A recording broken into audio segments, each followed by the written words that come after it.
is Doug Demuro, and today I am here with the Peterson Museum in beautiful Santa Margarita, California, at an event sponsored by Pennzoil to drive some cool cars. We've rounded up some special supercars, mostly from the 70s, 80s, and 90s, and we're gonna get behind the wheel and see what's faster on a runway drag strip. So with us today, we have a Ferrari F40 versus an Acura NSX, a Ruf Yellowbird, a Dodge Viper, and a Porsche 930.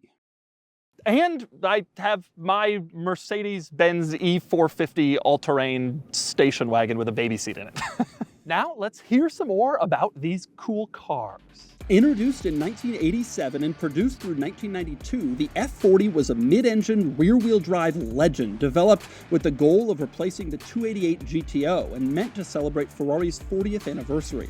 With a total production run of 1,315 units costing $400,000 each in 1987, it was also the very last car to be personally approved by Enzo Ferrari himself.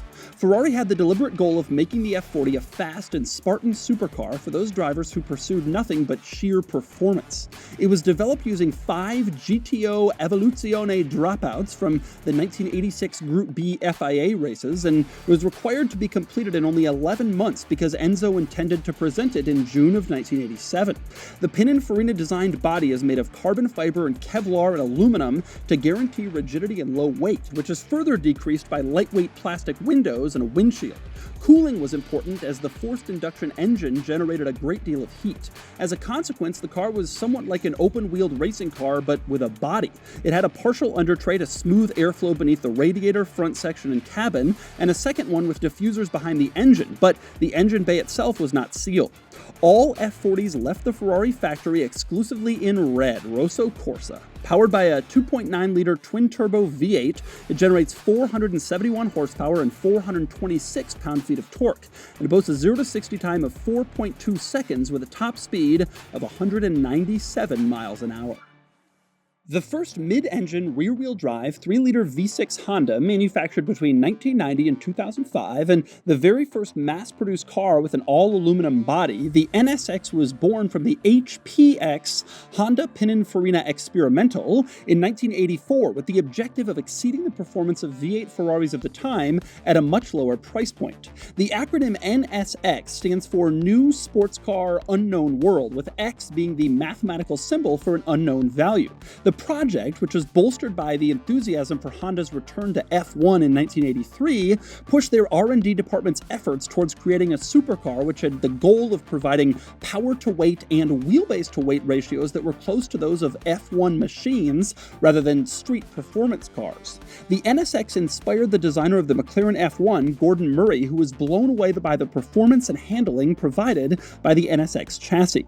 The aerodynamic design of the NSX was inspired by a combination of elements from an F-16 fighter jet to input from F1 legend Ayrton Senna. The NSX finally launched in 1989 at the Chicago Auto Show with a 5-speed manual and a VTEC engine, giving it 270 horsepower, 210 pound-feet of torque, and a max speed of around 170 miles an hour. In 1997, the NSX received a performance upgrade through the introduction of a 3.2-liter V6, bringing it up to 290 horsepower and 224 pound-feet of torque.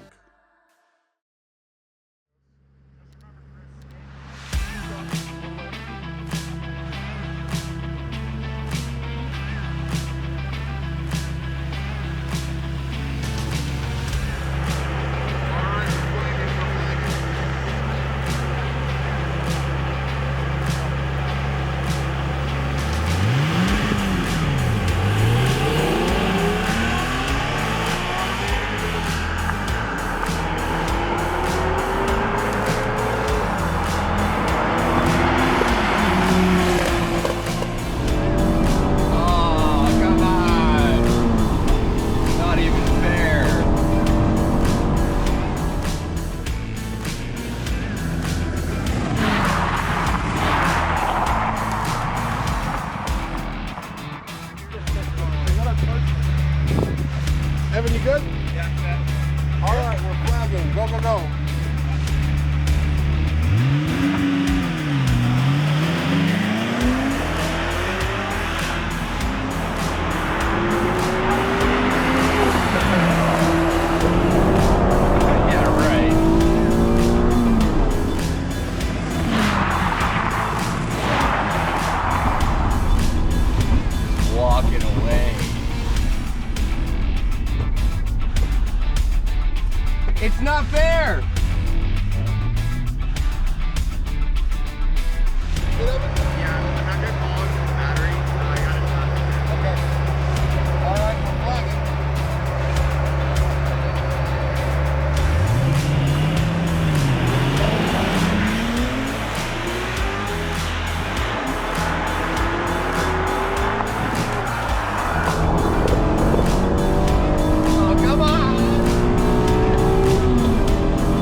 pretty good. There was no chance against that car.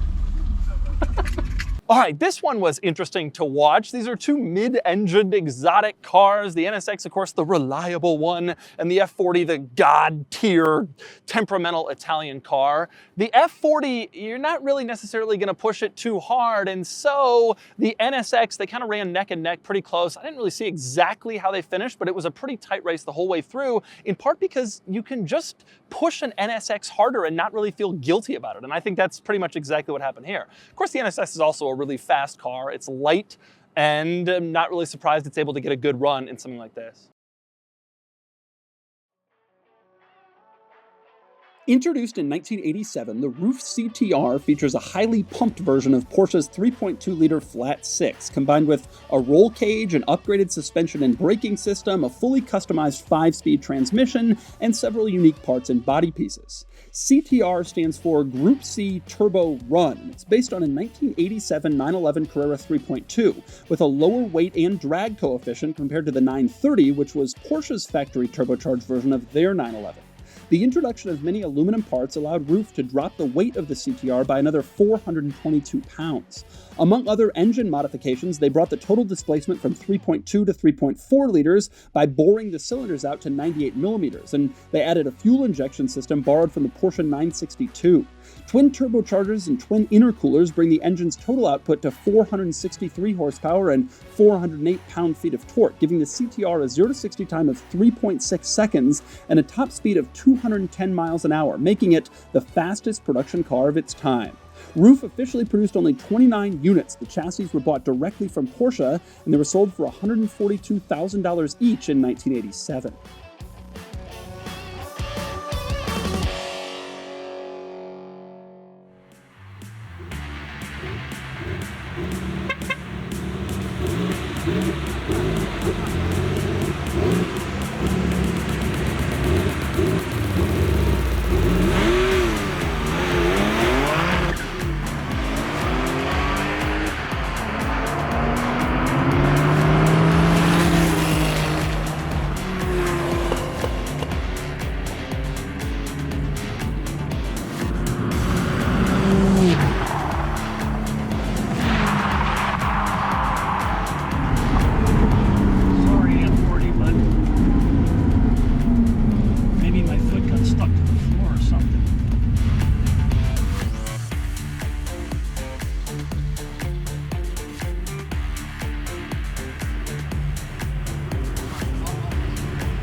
Was the big race of the day. Now, F40 versus the Yellowbird. Back in the day, there was a big controversy between these two cars for the title of the fastest car in the world, but that was always about top speed, not acceleration or drag racing times. Nobody's ever really drag raced those two cars, at least that I know of. And the answer here today is that the Ruf is far, far, far faster. Now, this could be a component of don't really want to push the F40 too far off the line, but you can clearly see as the cars go down the run, the roof looks like it's still gaining on the F40, even after the launch is all taken out of the equation. It seems to me that the roof is a lot faster, and just visually watching the cars warm up at the start of the day, the roof seemed like it was going to be the fastest car here, and it has taken down the F40.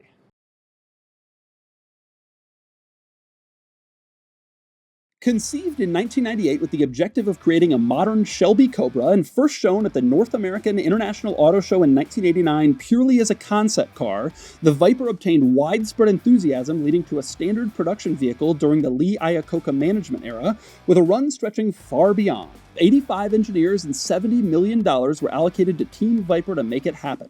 Lamborghini cast a prototype engine from an aluminum block, and the first mule was carrying a V8, which was then replaced by the iconic V10, also developed by Lamborghini, then owned by Chrysler. Carroll Shelby piloted a pre-production model as the official pace vehicle during the Indy 500 race, and in 1991, the Viper officially debuted in its final form at a price point of $52,000, exponentially improving the image of a then not-so-successful Chrysler group. No airbags, no ABS, no traction control, no air conditioning, no door handles, just a lot of power.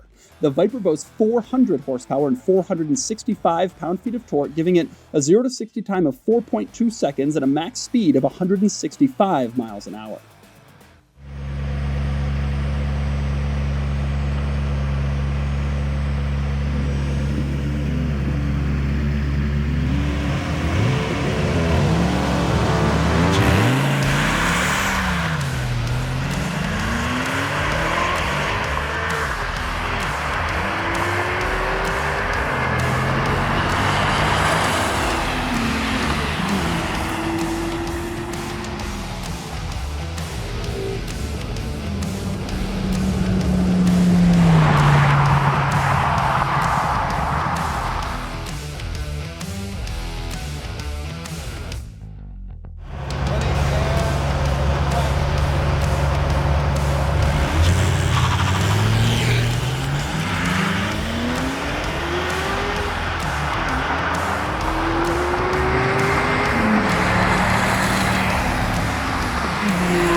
All right, that was a bit of an interesting one. Not really the outcome I expected, even though both of those cars are about the same model year. The Viper's a 92, the F40 is probably 91, 92, but it kind of feels like a car from a different era. But the F40 is like the ultimate dream car. You'd think it would fly past the Viper, but I think one of the big things that's gonna happen here today is who's willing to take the biggest risk? Who's willing to roast their clutch the most? On these older cars, you never really want to push them that hard, and that goes triply true of the F40. So I'm not really surprised that the Viper kind of took the lead there and pushed on, because I don't think anybody wants to beat the hell of an F40 at a start. This isn't just any Porsche 930. This 930 is the first turbo ever sold in the US, documented by the Porsche Museum in Stuttgart. 930s numbered 11 through 14 were press demonstration models. This one is number 15 in a lifelong Los Angeles car. Originally delivered to Bob Smith Porsche in Hollywood and rumored to have been ordered by actor Robert Redford, who never took delivery of the car, the iconic flat-six engine was pushed to 282 horsepower and 243 pound-feet of torque, giving it a top speed of 157 miles an hour and offering one of the greatest driving experiences of its time. The experience was so great that Porsche offered classes on car control when the turbo boost hit to those who purchased a 930.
Okay, so Ferrari F40 versus Porsche 930. We forgot to record this one at the racetrack, so I am talking about it from my bedroom. What I remember is the 930 got a better start because the driver was willing to hammer on it at the start, and the F40 driver was a little more cautious. But once it got going and the F40 really got into it, it came back and just kind of destroyed the 930. Not really a surprise, of course. The 930 being a late 70s car doesn't have anywhere near as much power. The F40 was like a mega ultra supercar. The 930 was just like a great sports car. And so it's no real surprise that the F40 trounced it. And I think it would have been even a bigger gap if the F40 had really pushed it from the start.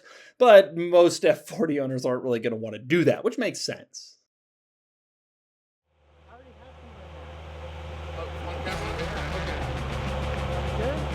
Yeah.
Damn it! You got it. You got it. He was going easy the first time. Yeah.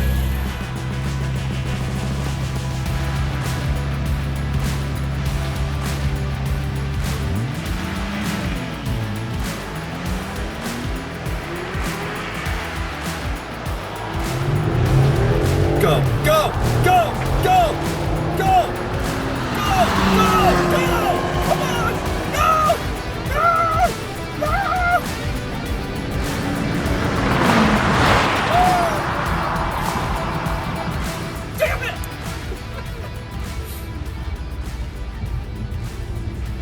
Dude, that was so close. That was a lot of fun. I was driving here. This is very far from my house, 6 hours. And I'm on the way here and I'm thinking to myself, you know, I think this car might be as fast as an F40. And I looked it up. And on paper, an F40 does the quarter mile in the low 12s and my car does it in the low 13s. But I figured no one's gonna be beating an F40 to get it to do a quarter in the times the magazines did it 30 years ago. And so I thought maybe the owner's going a little easy on it. I might have the opportunity to actually get neck and neck. And frankly, it was. I won the first of the 3 races. The F40 was just kind of easing into it. And the second 2 were incredibly close. In the end, I ran a 13.4 quarter mile and the F40 ran a 13.1. More than anything, that shows you the advantage of time. The F40 was the all-time greatest supercar 30 years ago, the absolute king of the supercar hill, and my car is a 3-row family wagon with a baby seat in it. But the benefit is 30 years difference, and that's what happens over time.